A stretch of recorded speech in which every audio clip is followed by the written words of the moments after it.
بہرام بے حد پریشان تھا۔ الجیریا میں مقیم اس کا سیکرٹری اسے ہر 1 گھنٹے بعد ٹرانسمیٹر پر رپورٹ دے رہا تھا، لیکن ابھی تک اسے اس کے علاوہ کوئی کارگر بات معلوم نہیں ہو سکی تھی کہ مسٹر پارک ہوٹل سٹون وال پہنچ گئے ہیں۔ اوشان نے اسی نام سے وہاں کمرہ حاصل کیا تھا۔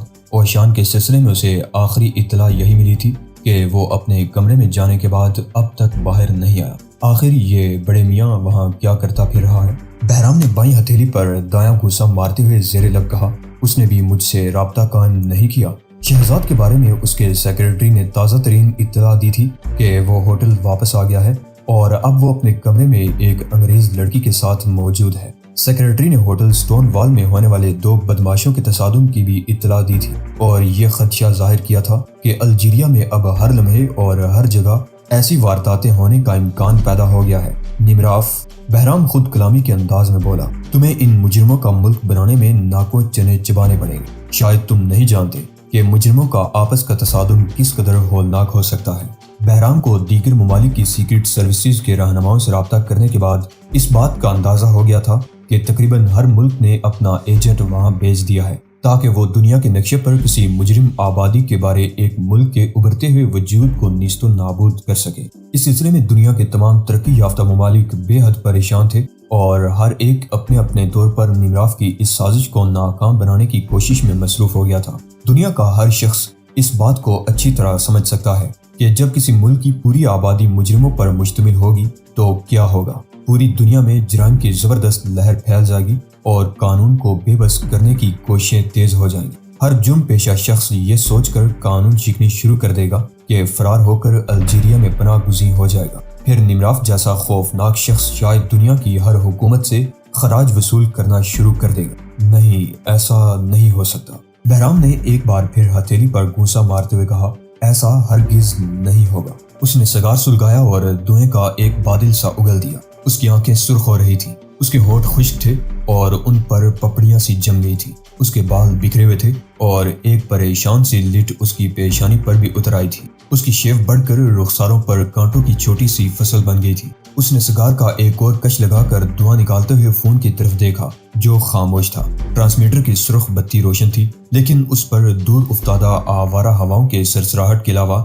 کچھ سنائی نہیں دے رہا تھا۔ ٹائیگر، بہرام نے بڑے کربناک لہجے میں یہ نام لیا، خدا کے لیے مجھ سے رابطہ قائم کرو پلیز ٹائیگر۔ اس کی آواز بھرا گئی۔ اس نے آنکھیں بند کر لی۔ اسے اپنی کھوپڑی چٹکتی ہوئی محسوس ہو رہی تھی۔ سوچوں اور اندیشوں نے اسے نڈال کر دیا تھا۔ وہ گزشتہ 3 روز سے اسی کمرے میں قید تھا اور اس کا زیادہ تر وقت ٹہلتے ہوئے گزرا تھا۔ ان 3 دنوں میں وہ تھوڑے تھوڑے وقفے سے سویا بھی تھا لیکن نیند میں بھی اسے ڈراؤنے ہیولے خوف زدہ کرتے رہے۔ اندیشے اور خدشے خواب میں ایسے ایسے مناظر دکھاتے کہ بے قرار ہو کر اٹھ بیٹھتا اور ایک بار پھر ٹہلنے لگتا۔ بہرام جانتا تھا کہ اگر وہ مزید ایک آدھ روز اسی حالت کا شکار رہا تو شاید وہ اپنا ذہنی توازن ہی کھو بیٹھے۔ اسے سب سے زیادہ فکر ٹائیگر کی تھی جس پر نہ جانے کیا افتاد ٹوٹ پڑی تھی۔ اچانک ٹرانسمیٹر پر آواز ابھرنے لگی۔ وہ چونک کر ادھر متوجہ ہو گیا۔ یس، میں سیٹ پر موجود ہوں، اس نے بے چینی سے کہا۔ ہوٹل سٹون وال میں ایک قتل ہو گیا ہے، سیکرٹری کی آواز سنائی دی۔ ہواؤں کے شور میں اس کی آواز بار بار دھیمی ہو جاتی تھی لیکن بہرام ہمتن گوش تھا۔ جاگر نامی ایک امریکی مجرم اپنے باتھ روم میں مردہ حالت میں پایا گیا ہے۔ اس کے بارے میں مختلف آراء سننے میں آ رہی ہیں۔ کوئی کہتا ہے کہ وہ پھسل کر گر گیا اور مر گیا، کوئی کہتا ہے وہ پھسل کر ٹب میں بے ہوش ہو گیا اور پانی کی وجہ سے بعد میں ہلاک ہوا۔ سیکرٹری، بہرام کی آواز میں جلاہٹ تھی، پلیز چیف مجھے کہنے دیں، مجھے ان بدماشوں کی موت سے کوئی دلچسپی نہیں، لیکن چیف یہ شبہ بھی کیا جا رہا ہے کہ جاگر کی موت کے ذمہ دار مسٹر پارک ہیں، وہی بوڑھا شخص جن کی نگرانی کے لیے آپ نے خاص حکم دیا تھا۔ بہرام کو یوں محسوس ہوا جیسے اس کی کھوپڑی بگ سے اٹھ جائے گی۔ اس کے دونوں ہاتھ اپنے سر پر پہنچ گئے اور انگلیاں پریشانی کے عالم میں بالوں کو الجھانے لگی۔ مارے حیرت کے اس کا برا حال تھا۔ اس کی سمجھ میں یہ بات نہیں آ رہی تھی کہ الجیریا کی سرزمین پر قدم رکھتے ہی لوگوں کو کیا ہو جاتا ہے۔ اوشان سے اسے کسی حماقت کی توقع نہیں تھی۔ مسٹر پارک جاگر کے کمرے میں موجود تھے کہ جاگر سے ملنے والی ایک لڑکی وہاں پہنچ گئی۔ اس نے مسٹر پارک کو کمرے میں دیکھ لیا، پھر وہ جاگر کو پکارتی ہوئی باتھ روم تک جا پہنچی۔ اس نے لاش دیکھی تو دہشت زدہ ہو کر چیختی ہوئی باہر آ گئی۔ اس وقت تک مسٹر پارک راہداری سے غائب ہو چکے تھے۔ کسی نے انہیں راہداری میں دوڑتے ہوئے نہیں دیکھا، البتہ 2 افراد کا بیان ہے کہ انہوں نے مسٹر پارک کو اپنے کمرے سے نکلتے ضرور دیکھا تھا۔ پولیس مسٹر پارک کی تلاش میں ہے۔ وہ خود کہاں ہے؟ انہیں ہوٹل سے باہر جاتے نہیں دیکھا گیا۔ کیا مطلب؟ بہرام کی کھوپڑی گھوم گئی۔ وہ ہوٹل میں موجود ہے اور کسی کو نظر نہیں آ رہا؟ جی ہاں، کچھ ایسا ہی پراسرار معاملہ ہے۔ پولیس کئی بار ان کے کمرے میں جا چکی ہے، لیکن ہر مرتبہ انہیں مسٹر پارک کو دیکھنے میں ناکامی ہوتی ہے، جبکہ وہ لوگ جیسے ہی کمرے سے باہر آتے ہیں اندر سے مسٹر پارک کی موجودگی کا احساس ہونے لگتا ہے۔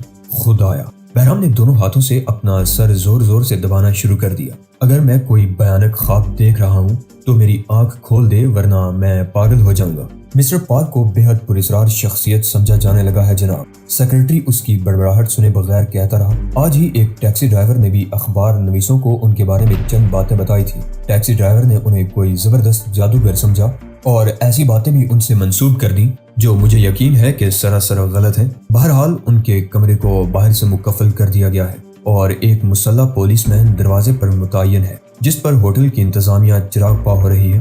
توقع ہے کہ کل تک اس سلسلے میں صورتحال کھل کر سامنے آ جائے گی۔ اور جانسن کا کیا ہوگا؟ وہ ایک انگریز لڑکی کے ساتھ اپنے کمرے میں ہے۔ بہرام نے کہا۔ ٹھیک ہے، تم مجھے تازہ ترین صورتحال سے آگاہ کرتے رہو۔ میں نے کسی بھی اہم بات کے لیے ٹرانسمیٹر سیٹ کھلا رکھا ہے اور ہر وقت اسی فریکوینسی پر موجود ملوں گا۔ بہت بہتر جناب، سیکرٹری نے مؤدب لہجے میں کہا۔ سیٹ پر ہواؤں کی سنسناہٹ گونجنے لگی۔ بہرام دزدیدہ نظروں سے فون کی طرف دیکھنے لگا۔ اس نے شہزاد کے کمرے میں ایک فون کال کی تھی اور اسے اسی کا ایک مقولہ سنایا تھا، لیکن شہزاد کی آواز سے اسے یوں محسوس ہوا تھا جیسے وہ اپنے اس مخصوص جملے کو بھول گیا ہو، بلکہ اس کے انداز سے تو یہ بات نمایاں تھی کہ اس نے بہرام کو سرے سے پہچانا ہی نہیں ہے۔ یہ بات بہرام کی الجھنوں اور پریشانیوں کو مزید بڑھا رہی تھی کہ آخر شہزاد نے اس قدر اجنبیت کا اظہار کیوں کیا تھا۔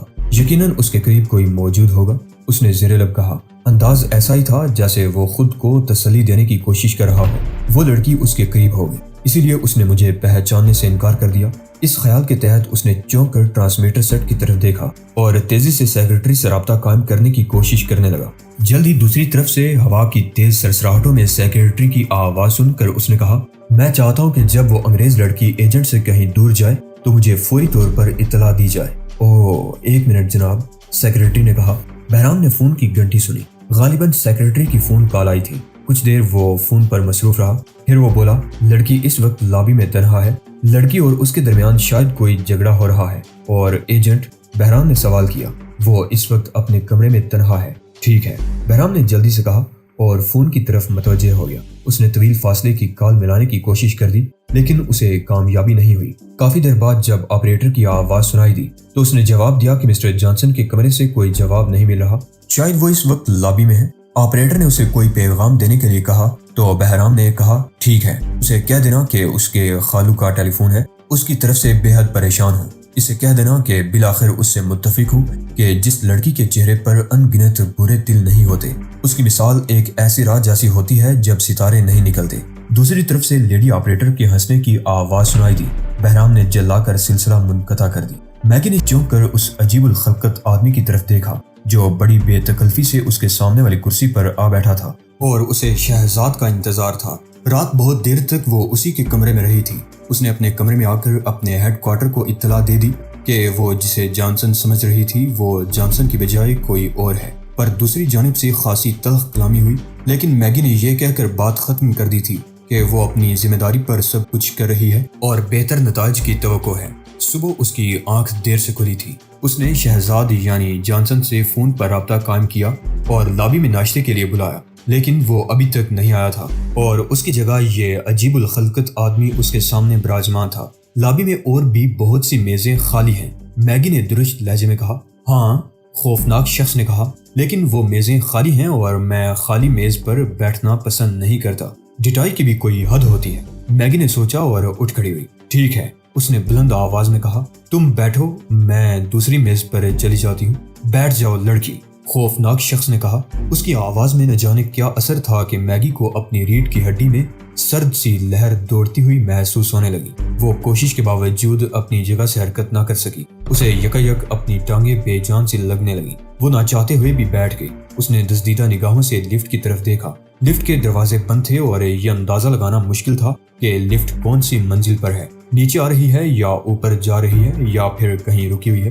اس نے زینے کی طرف دیکھا لیکن جانسن کہیں نظر نہ رہا تھا۔ وہ حیران تھا کہ جانسن کہاں چلا گیا۔ اس نے تو کہا تھا کہ لابی میں چل کر بیٹھے، وہ جلد ہی اس کے پاس پہنچ جائے گا۔ اس نے ایک طویل سانس لی اور خود کو ذہنی طور پر سنبھالنے لگی۔ وہ کوئی عام لڑکی نہیں تھی کہ کسی عجیب سے چہرے والے کی موجودگی ہی سے گھبرا جاتی، لیکن اس شخص میں کوئی ایسی بات ضرور تھی جس نے اس کی چھٹی حس کو خطرے کا اظہار کرنے پر مجبور کر دیا تھا۔ کون ہو تم اور مجھ سے کیا چاہتے ہو؟ اس نے تیکھی نظروں سے عجیب الخلقت شخص کی طرف دیکھتے ہوئے سوال کیا۔ میں جو کچھ ہوں تم دیکھ رہی ہو۔ وہ بے حیائی سے مسکرایا۔ اور چاہتے کیا ہو؟ کسی عورت سے کیا چاہا جا سکتا ہے؟ اچانک میگی کا دایاں ہاتھ چل گیا۔ اس نے پوری قوت سے تھپڑ مارا۔ اس کا ہاتھ اچانک ہی بے قابو ہو گیا تھا اور اب اسے خود بھی اپنی اس جرأت پر حیرت ہو رہی تھی۔ جس شخص کی موجودگی ہی اس کے لیے اتنی پریشان کن تھی، اس پر اتنی دلیری سے ہاتھ بھی اٹھا سکتی ہے، یہ اس کے وہم و گمان میں بھی نہ تھا۔ لیکن اس بے حیا نے اسے کوئی سستی عورت سمجھ کر جو کچھ کہا تھا۔ میگی کی نسوانیت اسے برداشت نہیں کر سکی تھی۔ وہ اس تمانچے کا رد عمل دیکھنے لگی۔ خوفناک چہرے والے شخص کے انداز میں کوئی تبدیلی پیدا نہیں ہوئی تھی۔ یوں لگتا تھا جیسے میگی نے یہ تھپڑ اس کی بجائے کسی اور کو مارا ہو۔ اس کے ہونٹوں پر البتہ وہی خوفناک مسکراہٹ تھی جسے اس نے پہلی نظر میں دیکھتے ہی محسوس کر لیا تھا۔ کرارا ہاتھ ہے، خوفناک شخص نے دھیمی آواز میں کہا۔ اس سے اندازہ لگایا جا سکتا ہے کہ تم ساری کی ساری کیسی ہو۔ میں کوئی جسم فروش عورت نہیں ہوں، وہ جلا کر بولی۔ اپنی یہ منحوس صورت لے کر یہاں سے دفن ہو جاؤ۔ کوئی بھی عورت جسم فروش نہیں ہوتی، خوفناک چہرے والے شخص نے فلسفیانہ انداز میں کہا۔ عورت بس عورت ہوتی ہے اور مرد کا جو جی چاہے اسے سمجھ لے یا بنا لے۔ اس نے میز پر قدرے جھکتے ہوئے میگی کی آنکھوں میں آنکھیں ڈال کر ہونٹوں پر پھر وہی شفاف مسکراہٹ سجا لی۔ جانتی ہو میں تمہیں کیا بنانا چاہتا ہوں؟ مجھے تم جیسے منحوس صورت شخص کو لے پالک بنانے کی کوئی خواہش نہیں۔ میگی نے ہونٹ کاٹتے ہوئے زخمی ناگن کی طرح پھنکارتے ہوئے کہا۔ سنا ہے ناگن جتنی زہریلی ہوتی ہے اتنی ہی جاندار ہوتی ہے۔ خوفناک شخص ڈٹائی سے بولا۔ اور سپیرے کے بارے میں تمہاری کیا رائے ہے؟ ایک مردانہ آواز سنائی دی۔ میگی اور اس شخص نے بیک وقت نگاہ اٹھا کر اس طرف دیکھا جدھر سے آواز سنائی دی۔ شہزاد کی نگاہ اس شخص پر جمی ہوئی تھی اور وہ 2 قدم کے فاصلے پر یوں کھڑا تھا جیسے اس شخص کے حرکت میں آتے ہی اس پر پل پڑے گا۔ اس کے ہونٹوں پر بھی بڑی خوفناک مسکراہٹ تھی۔ اس کی آنکھوں میں جو چمک نظر آئی اسے میگی نے اب تک کی رفاقت میں پہلے کبھی نہیں دیکھا تھا۔ جاؤ، خوفناک شخص گھرایا۔ چلے جاؤ جانسن، میگی نے اٹھتے ہوئے کہا۔ چھوڑو اسے، کہیں اور بیٹھ جاتے ہیں۔ نہیں، تم کہیں نہیں جاؤ گی، وہ شخص گھرایا اور اس نے میگی کا ہاتھ تھام لیا۔ تم میرے پاس ہی بیٹھو گی۔ شہزاد آگے بڑھا اور اس خوفناک شخص کے کندھے پر ہاتھ رکھ دیا۔ میگی کو یوں محسوس ہو رہا تھا جیسے اس شخص کی ٹھوس انگلیاں اس کی کلائی کی ہڈی کو چکنا چور کر دیں گی، لیکن پھر اچانک ہی وہ سنلاخ انگلیاں موم ہو گئی۔ اس نے گرفت ختم کر دی اور ہاتھ کھینچ لیا۔ میگی نے سوچا کہ اب وہ شخص جانسن سے الجھ پڑے گا، لیکن ایسا نہیں ہوا۔ اس کی آنکھوں کا خوفناک تاثر یکایک زائد ہو گیا اور اس کی جگہ کرب کے تاثرات ابھر آئے۔ جس ہاتھ سے اس نے میگی کی کلائی جکڑی تھی وہ اس کے پہلو میں یوں جول گیا تھا جیسے اس میں سے جان ہی نکل گئی ہو۔ شہزاد نے اسے ہاتھ سے دبا کر کرسی پر بٹھا دیا، پھر اس نے کندھے سے ہاتھ ہٹا لیا۔ لابی میں اس وقت 2-1 میزیں ہی آباد تھیں، لیکن کسی نے ان کی طرف متوجہ ہونے کی کوشش نہیں کی تھی۔ گزشتہ روز 2 بدماشوں کے ہولناک اور عبرتناک انجام کی وجہ سے غالباً ہر شخص نے اپنے کام سے کام رکھنے کا ارادہ کر لیا تھا۔ وہ شخص اب بری طرح ہانپنے لگا تھا۔ شہزاد اس انداز میں کرسی گھسیٹ کر بیٹھ گیا جیسے اس شخص کو خود اسی نے دعوت دے کر وہاں بلایا ہو۔ اس نے بڑی بے تکلفی سے خوفناک شخص کے دوسرے بازو کو تھپ تھپایا۔ میگی کو اپنا پورا جسم برف میں لگا ہوا محسوس ہونے لگا۔ اس نے دیکھا کہ خوفناک شخص کا دوسرا بازو بھی جیسے بے جان ہو گیا ہو۔ یوں لگ رہا تھا جیسے وہ روئی کا بنا ہوا کوئی کھلونا ہو اور شہزاد کا ہاتھ اس کے جسم کے جس حصے سے بھی چھو جاتا ہے وہاں زندگی کے اثرات ختم ہو جاتے ہیں۔ کیا منواؤں؟ شہزاد نے بڑے پیار سے پوچھا۔ وہ اس وقت بے حد خوشگوار موڈ میں نظر آ رہا تھا۔ میگی حیرت سے اس کی طرف دیکھ رہی تھی۔ وہ خوفناک شخص جس نے اپنی چند لمحوں کی موجودگی میں اس کی سانسیں بے ترتیب کر دی تھی اب یوں بیٹھا تھا جیسے اسے سانپ سونگھ گیا ہو یا پھر وہ پتھر کا ہو گیا ہو۔ اس کی پلکیں تک نہیں چپک رہی تھی۔ اس کے دونوں بازو پہلوؤں میں لٹکے ہوئے تھے جیسے ان دونوں کا اس کے جسم سے کوئی تعلق نہ ہو۔ کیا تم چاہتے ہو کہ تمہارے دونوں بازو پھر سے کارآمد ہو جائیں؟ شہزاد کا لہجہ اب بھی ایسا تھا جیسے وہ اپنے کسی بے حد عزیز دوست سے ہم کلام ہو۔ خوفناک شخص جلدی جلدی اسبات میں سر ہلانے لگا۔ تو پھر خاموشی سے اٹھ جاؤ اور شام کو مجھ سے ملنا۔ لیکن وہ ہکلا گیا۔ اگر تم نے ایک لمحہ بھی ضائع کیا تو تمہاری دونوں ٹانگیں بھی مفلوج ہو جائیں گی، شہزاد نے کہا، اور اس کا پاؤں میز کے نیچے سے آہستہ آہستہ اس شخص کی طرف بڑھنے لگا۔ وہ اچھل کر کھڑا ہو گیا۔ میں اس نے بھرائی ہوئی آواز میں کچھ کہنا چاہا۔ شام کو یہیں آ جانا، شہزاد نے کہا۔ وہ آہستہ آہستہ چلتا ہوا میز سے دور ہوتا گیا۔ اس کے دونوں بازو پہلوؤں میں بے جان لٹک رہے تھے اور وہ یوں چل رہا تھا جیسے خواب کی حالت میں ہو۔ کچھ فاصلے پر میز کے اطراف میں بیٹھے ہوئے آدمیوں نے حیرت سے اس کی طرف دیکھا اور پھر شہزاد کی طرف دیکھنے لگے۔ غالباً وہ کوئی ایسی ہی شخصیت تھی جس سے ان دونوں کو یوں خاموشی سے پسپا ہو جانے کی ہرگز توقع نہ رہی ہوگی۔ شہزاد میگی کی طرف متوجہ ہو گیا۔ اب اس کے انداز سے یوں لگ رہا تھا جیسے کچھ دیر قبل ہونے والی ساری بدمزگی اس کے ذہن سے محو ہو چکی ہو اور اسے میگی کے علاوہ کسی بھی چیز سے کوئی دلچسپی نہ ہو۔ تم نے اس شخص کے ساتھ کیا کیا جانسن؟ میگی نے سرگوشی میں پوچھا۔ میں اس کی وضاحت نہیں کر سکتا۔ کیا وہی طاقت جس کا تم نے کل رات تذکرہ کیا تھا؟ شاید یہی بات ہے۔ حیرت انگیز، ناقابل یقین، میں خود بھی حیران ہوں، شہزاد نے جواب دیا۔ اچھا چھوڑو، کیا تم نے ناشتے کے لیے آرڈر دے دیا ہے؟ نہیں، میں ابھی آ کر بیٹھی ہی تھی کہ یہ سر پر سوار ہو گیا۔ شہزاد نے ویٹر کو اشارے سے قریب بلایا اور اسے ناشتے کا آرڈر دینے لگا۔ ناشتہ آنے تک وہ خاموش رہے۔ شہزاد نے دیکھ لیا تھا کہ وہ شخص ان کی میز سے ہٹ کر سیدھا فیلے کی طرف گیا ہے، گویا وہ اسی ہوٹل میں مقیم تھا اور یقیناً وہ بھی کوئی ایسا ہی نامی گرامی مجرم رہا ہوگا جس کا ریلا اس ملک میں آیا ہوا تھا۔